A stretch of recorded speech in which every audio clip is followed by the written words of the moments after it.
The last time I was here, which years ago, I think I've changed a lot, grown a lot. It's nice to see the welcome that I've had. There's a huge Filipino community here, so I'm so... There is a public square in Rome called Piazza Manila, named after the capital of the Philippines, sitting in the middle of one of Europe's oldest cities. And this May, the most watched Filipino athlete in the world is about to walk past it on her way to the biggest clay court tournament of her life. But here is what nobody is talking about. What she has been building in secret for the last 12 months might be the most dangerous thing in women's tennis right now. Alex Eala is ranked 44th in the world. She is 20 years old. She is about to walk into the Foro Italico in Rome, the most stacked WA 1000 draw ever assembled on any surface in 2026, unseeded, with almost nothing to defend, and coached by the man who turned Rafael Nadal into a 14-time French Open champion. And if you think that is just a feel-good story, you have not been paying attention to what has actually been happening on the court. Let me take you back exactly 1 year. May 7, 2025. Same tournament, same clay, same stadium. Eala walked out there and Marta Kostyuk walked through her. The final score was 6-0, 6-1. 45 minutes. The scoreboard did not leave any room for a different story. She was not close. She was not unlucky. She was overmatched at every single point of contact on a surface that exposed every gap she had not yet fixed. The tournament moved on before lunch. And most people moved on with it. But here is what actually happened next. Because this is where the story gets real. She did not retreat to a safer schedule. She did not drop down a level. Between May 2025 and right now, she built something measurable. She pushed her career ranking to a high of 31 just 2 months ago in February 2026. She has already collected 15 wins in 2026 alone. And she arrives in Rome carrying just 70 ranking points from the entire clay season, which means every single match she wins is pure gain. There is no ranking to protect, no points to defend, no safety net pulling her backward. That mechanical reality, the numbers themselves, make Rome her most dangerous tournament of the year. Not just emotionally, mathematically. Now add the draw. And this is the part that should stop you cold. The WTA officially confirmed it. The entire top 20 is present in Rome. Every single one of them. Iga Swiatek is seeded 4th, a 3-time Rome champion who has turned clay dominance into something that looks almost architectural. Elena Rybakina, seeded 2nd, lifted this exact trophy in 2023. Jasmine Paolini, seeded 9th, is the defending champion, playing on courts in front of a crowd that already treats her like she owns the place. Alina Svitolina won this title back-to-back in 2017 and 2018. Karolina Pliskova, the 2020 champion, is in the draw on a protected ranking. And then there is Elise Mertens, seeded 11th, who did not just beat Eala earlier this season. She took her apart 6-0, 6-2 in Miami in March in under an hour. More than a dozen past Grand Slam champions are in this draw. The last 3 women to ever hold the Rome Trophy are all here, all seeded, all hunting. Eala enters with no seed and no protection. This is not a difficult draw. This is the draw. The hardest women's bracket assembled anywhere in 2026 on any surface. And she chose it deliberately. Let me tell you why that last sentence matters more than anything else. 4 days before she committed to Rome, Mertens gave her the starkest lesson of her clay season so far. April 25th, Madrid. Score, 6-2, 6-1. Eala broke serve 0 times the entire match. She won 38 points out of 99 contested. The reaction online was immediate, loud, and in some places brutal. Even Greg Rosetsky, former world number 4 and 1997 US Open finalist, felt the need to address it directly on his podcast. He told his audience not to get too discouraged, that it might take a little bit longer, that she has great people around her and needs to find solutions. The fact that he issued that statement publicly tells you exactly how much discouragement was circulating. What did Eala do within 48 hours of that loss? She withdrew from the Catalonia Open, a smaller event where she was already entered and confirmed, and she locked herself into Rome. Not a step down.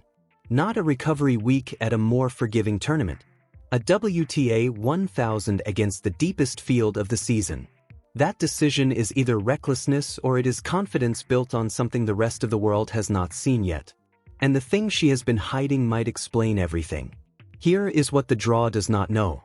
The coaching team traveling with Eala into this clay season includes Sandro Vian as her primary on-court coach, supported by Joan Bosch and Luc Bauza from the Rafa Nadal Academy.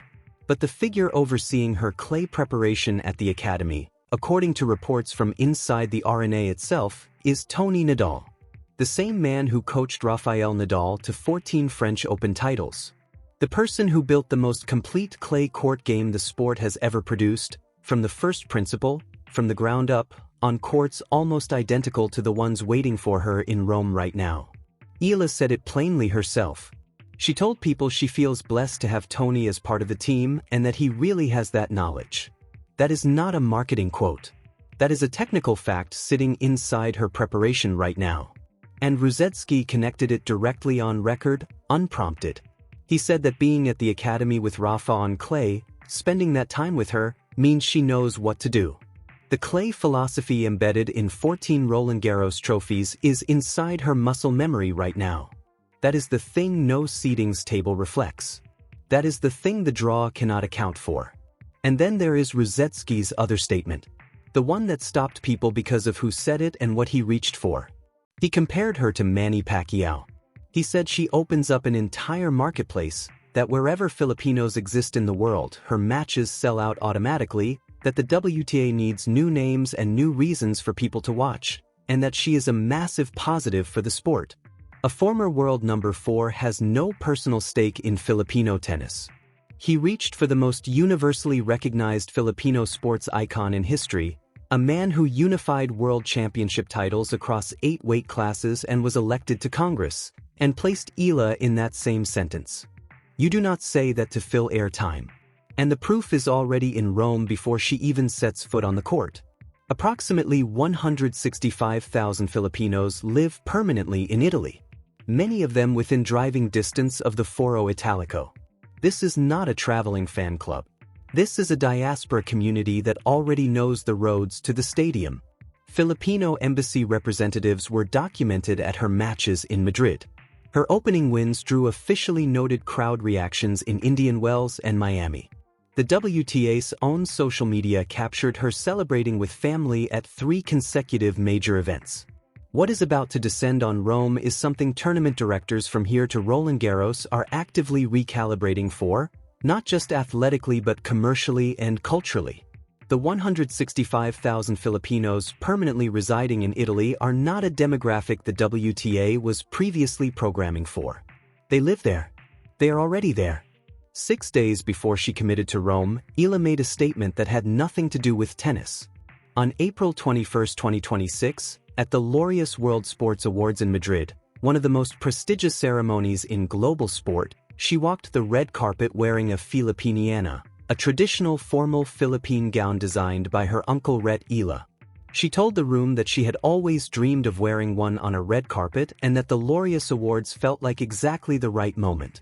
She did not arrive as a tennis player attending an awards ceremony. She arrived as a cultural ambassador, deliberate and prepared, announcing her identity in front of a global audience on a night when the greatest athletes in the world were in the same building. The gown and the clay court are 2 different stages. She is performing on both. But the clay has been less forgiving than any red carpet. The pattern from her losses this season is honest and visible. Against Ostapenko in Linz, against Fernandez in Stuttgart, against Mertens in Madrid, the score lines read 4-6, 7-5, 1-6 and 4-6 and 6-2, 6-1. When she faces players ranked inside the top 25 on clay, the physical confrontation has consistently gone against her. The margins have been wide. And Rome does not offer softer competition than any of those 3. It offers harder. But this is also what she said after her first win at Linz, early in the clay swing, when the crowd started showing up louder than anyone expected.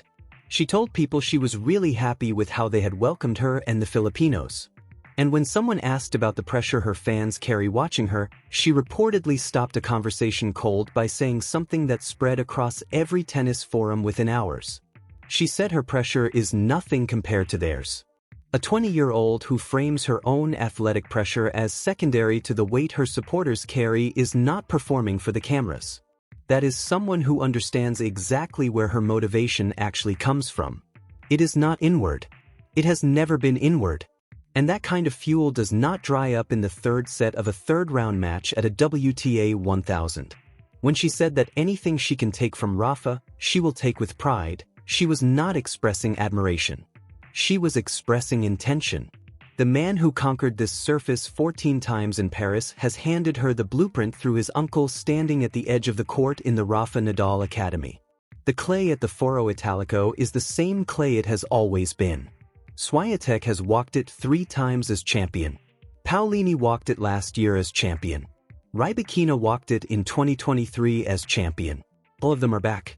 None of them are going to make it easy. 1 year ago, 6-0, 6-1, 45 minutes, and the tournament moved on without her before lunch. This May, she walks back in ranked 44th in the world, carrying 15 wins, Tony Nadal's clay fingerprints on every ground stroke, a Filipiniana on a glorious red carpet behind her, and a city with a plaza already named Manila waiting for her to arrive. The question is not whether the clay is hard. It always is. The question is whether the version of her that walks through those gates in 2026 is actually different from the one who left in 45 minutes 12 months ago. Can she reach the quarterfinals? Or does the ceiling she has hit against top 20 players on clay hold one more time? Drop your answer in the comments right now. I want to know exactly what you believe is about to happen. If you are not subscribed yet, understand what you are about to miss.